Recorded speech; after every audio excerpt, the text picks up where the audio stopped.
The 7 stages in the death of a relationship with real-life scenarios. Relationships can be challenging, and sometimes, despite best efforts, they end. The death of a relationship typically unfolds in stages, each marked by distinct emotional shifts. Here are the 7 stages at the end of a relationship, accompanied by real-life scenarios to illustrate the progression. 1. Disillusionment. In the early stages of a relationship, everything often seems perfect. But as time passes, reality sets in. The once ideal partner shows their flaws and unmet expectations begin to pile up.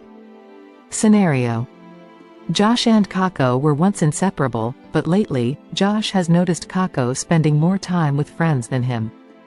The plans they used to make are now a source of frustration. They argue over the smallest things, and what was once a connection has become strained by unmet expectations. Josh begins to wonder if he fell in love with an illusion. 2. Emotional withdrawal. After disillusionment, emotional withdrawal starts to creep in. Partners slowly disconnect emotionally, stop sharing intimate details, and drift apart without realizing it. Scenario: Maya and David, after 5 years together, hardly speak anymore. When Maya gets home from work, she heads straight to the bedroom. David watches TV in silence. Neither of them asks about the other's day anymore, and conversations about their relationship have ceased. Emotionally, both are starting to check out. 3. Resentment. When communication breaks down and emotional needs are no longer met, resentment builds. Each partner starts to feel underappreciated or overlooked. Scenario: Carlos always felt he was pulling more weight in the relationship, handling finances, planning dates, and making compromises. When his efforts went unnoticed, he became bitter. His frustration turned into passive-aggressive comments, and even simple requests from his partner became reasons for conflict. The resentment began to decay, poisoning any positive moments they once had. 4. Stagnation. At this point, the relationship feels stagnant. Neither partner is willing to make the effort to change, leading to a sense of being stuck in a loop of frustration and unhappiness. Scenario: After years of repetitive arguments about their different priorities, Lisa and Michael reach a standstill. They aren't happy, but they're too tired to fight or fix things. They've fallen into a routine that lacks excitement or emotional connection. They stay together out of habit, not love. 5. Detachment. Detachment follows stagnation, where one or both partners begin distancing themselves physically and mentally. They start envisioning life without the other, even looking for solace outside the relationship. Scenario: Emma starts going out more with friends, spending nights away from home, and barely acknowledging her partner, Alex.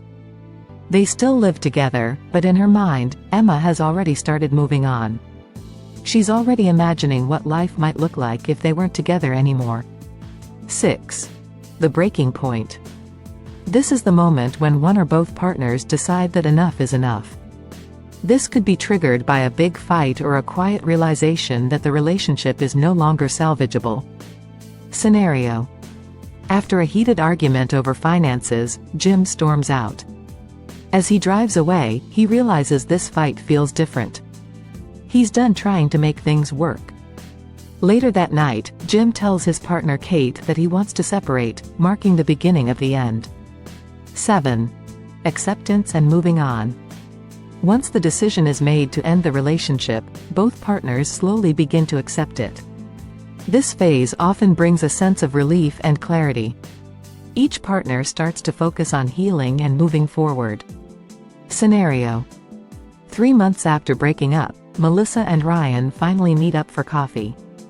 They discuss their separate lives, and though it's awkward, both realize they've grown and started to heal. They aren't angry anymore, just two people who couldn't make it work, now ready to move on.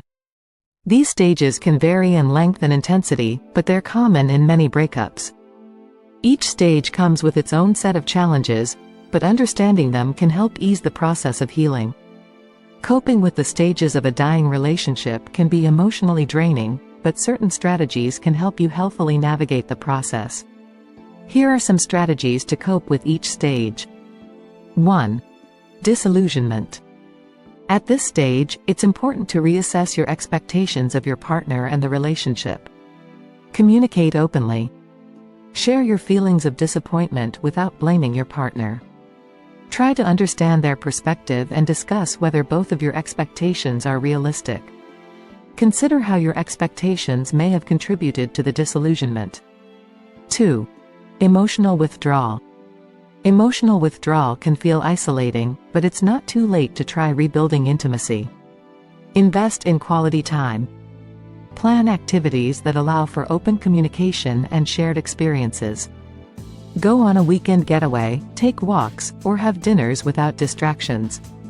Share your inner thoughts and feelings honestly to create emotional intimacy and avoid further distance. 3. Resentment. Resentment can destroy a relationship if not properly managed, and it often stems from unresolved issues. Focus on resolving conflict constructively. Instead of letting resentment simmer, address the problems directly but calmly. Use I statements instead of blaming your partner. For example, I feel unappreciated when. Consider couples therapy if you're struggling to resolve the conflict on your own. A neutral third party can help facilitate productive conversations. 4. Stagnation. Stagnation occurs when the relationship falls into a repetitive, unsatisfying pattern. To cope with this stage, try to inject new energy into the relationship. Reignite the spark. Try new activities together, such as traveling to a new destination, taking a class, or picking up a hobby that excites both of you. Discuss your vision for the future and set new goals to work toward together, such as personal growth or shared projects. 5. Detachment. When detachment sets in, it's often a sign that emotional distance has become overwhelming. At this point, focusing on yourself can provide clarity. Prioritize self-care. Engage in activities that help you reconnect with your identity, such as exercise, journaling, or spending time with friends. Strengthen your sense of self apart from the relationship. Ask yourself if the relationship is meeting your emotional, mental, and physical needs. Acknowledging what you need can guide your decisions about the future. 6. The breaking point.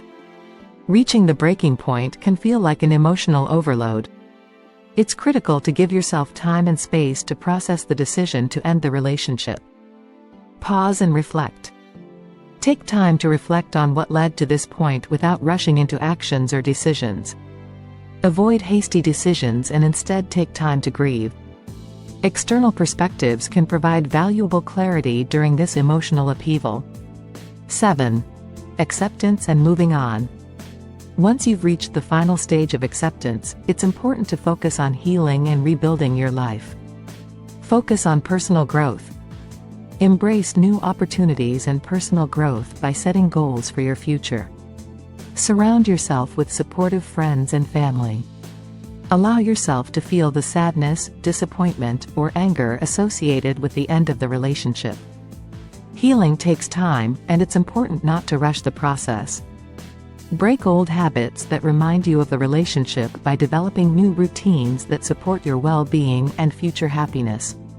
Each stage of a dying relationship comes with unique challenges, but with the right coping strategies, you can navigate these difficult phases with emotional resilience and ultimately move forward toward healing. If you found value in this video, please give it a thumbs up, like and subscribe to support this channel. Please share across social media platforms to reach a wider audience. Here's an expanded and more nuanced look at the 7 stages of a dying relationship, including real-life scenarios, specific coping strategies, and expert insights to help guide the process. 1. Disillusionment. In the honeymoon phase, everything seems perfect, but slowly, cracks begin to show. What once seemed charming in your partner may now feel irritating or disappointing. Real-life scenario. Jasmine once adored how spontaneous her boyfriend Tom was. He would plan last-minute adventures, and she loved the excitement. But after 2 years together, his lack of planning has become frustrating, especially when it leads to missed appointments or forgotten anniversaries. Jasmine begins to question whether their values align. Expert insight. According to relationship therapist Dr. John Gottman, unrealistic expectations can erode relationships over time. It's essential to manage these expectations by recognizing that no partner can meet all your needs. Coping strategy with specific example. Communicate openly. Jasmine could sit down with Tom and explain, "I love your spontaneity, but I feel disappointed when plans are forgotten. Can we find a balance that works for both of us?" Adjust expectations. Jasmine may need to reflect on whether her expectations are realistic. She could ask herself if her frustration stems from a deeper issue, like wanting more structure, and discuss how they can meet halfway. 2. Emotional withdrawal. Partners slowly withdraw from each other emotionally. They stop confiding, spending time together, and feeling emotionally connected. Real-life scenario. Carlos and Anna used to spend every evening talking about their day, but lately, Carlos has been working late, and Anna finds herself scrolling on her phone rather than reaching out to him. They sit in the same room but feel miles apart. Anna starts wondering if Carlos is avoiding her or simply uninterested in their relationship. Expert insight. Dr. Sue Johnson, creator of Emotionally Focused Therapy, says that emotional disconnection often leads to insecurity and anxiety in relationships, which can spiral into deeper withdrawal if left unaddressed. Coping strategy with specific example. Plan regular check-ins. Carlos and Anna could schedule a weekly talk time, where they reconnect and discuss how they're feeling. For example, they could commit to spending 20 minutes each evening, away from distractions, to share one highlight and one challenge from their day. Show vulnerability. Anna could initiate by sharing her feelings of distance, saying, "I've been feeling disconnected lately. Can we spend some time together this weekend to reconnect?" 3. Resentment, unspoken anger. Resentment festers when one or both partners feel unappreciated or mistreated. It often manifests as passive-aggressive behavior or frequent arguments over trivial things. Real-life scenario. Priya always cleans the house, manages finances, and handles daily tasks while her husband, Sam, works late and seems oblivious to her efforts. She has voiced her frustration a few times, but when nothing changed, Priya started making sarcastic comments and stonewalling him. The built-up resentment has created a constant undercurrent of tension. Expert insight. Psychologist Harriet Lerner states that unresolved resentment can poison a relationship over time, and the key to diffusing it is assertive communication rather than letting anger build up. Coping strategy with specific example. Practice assertive communication. Instead of sarcasm, Priya could say, "I'm feeling overwhelmed managing the housework. Can we create a plan where we split the tasks more equally?" Set boundaries. If Sam continues to neglect his share, Priya might set a boundary, like hiring a cleaner or simplifying her responsibilities, without waiting for his agreement. Taking proactive steps can prevent further resentment from growing. 4. Stagnation. The relationship feels stuck. The relationship becomes predictable, boring, or lacking in growth. Both partners may feel stuck in routines that no longer excite them. Real-life scenario. Mark and Sophie have been together for 10 years. Their relationship runs on autopilot. They wake up, go to work, have dinner in silence, and fall asleep in front of the TV. Sophie misses the passion they once shared but doesn't know how to bring it back. They've stopped trying new things together and feel more like roommates than partners. Expert insight. Esther Perel, author of Mating in Captivity, argues that routine and complacency kill desire. Couples need to balance comfort with the thrill of novelty to keep the relationship alive. Coping strategy with specific example. Introduce novelty. Mark and Sophie could schedule a bi-weekly date night, where they try something new together, whether it's a dance class, a hiking trip, or cooking a new recipe. Breaking routine rekindles excitement. Revisit shared goals. They could also revisit the shared dreams they had earlier in their relationship. For example, if they always wanted to travel, they could start planning a future trip to reignite excitement. 5. Detachment, starting to let go. Detachment occurs when partners begin emotionally and physically distancing themselves from each other, often seeking connection elsewhere. Real-life scenario. Ella has already started emotionally moving away from her partner Ryan. She's spending more time with her friends, seeking emotional support from them, and avoiding Ryan altogether.